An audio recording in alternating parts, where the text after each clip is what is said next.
Ask, and it shall be given you. We know of a place in England still existing where a dole of bread is served to every passer-by who chooses to ask for it. Whoever the traveller may be, he has but to knock at the door of St. Cross Hospital, and there is the dole of bread for him. Jesus Christ so loveth sinners that he has built a St. Cross Hospital so that whenever a sinner is hungry, he has but to knock and have his wants supplied. Nay, he's done better. He has attached to this hospital of the cross a bath, and whenever a soul is black and filthy, it has but to go there and be washed. The fountain is always full, always efficacious. No sinner ever went into it and found that it could not wash away his stains. Sins which were scarlet and crimson have all disappeared, and the sinner has been whiter than snow.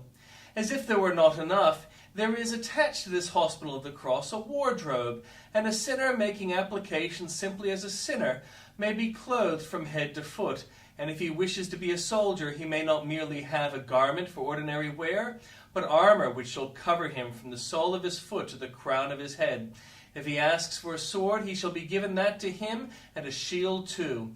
Nothing that is good for him shall be denied him. He shall have spending money so long as he lives, and he shall have an eternal heritage of glorious treasure when he enters into the joy of his Lord. If all these things are to be had merely by knocking at mercy's door, O my soul, knock hard this morning, and ask large things of thy generous Lord. Leave not the throne of grace till all thy wants have been spread before the Lord, and until by faith thou hast a comfortable prospect that they shall be all supplied. No bashfulness need retard when Jesus invites. No unbelief should hinder when Jesus promises. No cold-heartedness should restrain when such things are to be obtained. And the Lord showed me 4 carpenters. In the vision described in this chapter, the prophet saw 4 terrible horns. They were pushing this way and that way, dashing down the strongest and the mightiest, and the prophet asked, "What are these?" The answer was, "These are the horns which have scattered Israel."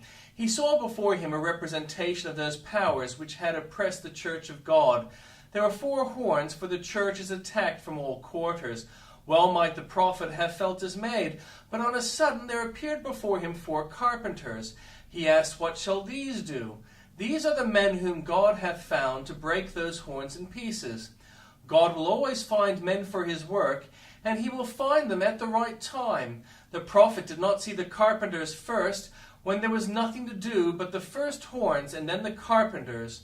Moreover, the Lord finds enough men. He did not find carpenters, but 4. There were 4 horns, and there must be 4 workmen. God finds the right men, not 4 men with pens to write, not 4 architects to draw plans, but 4 carpenters to do rough work.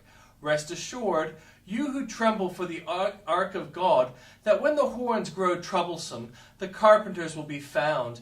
You need not fret concerning the weakness of the church of God at any moment.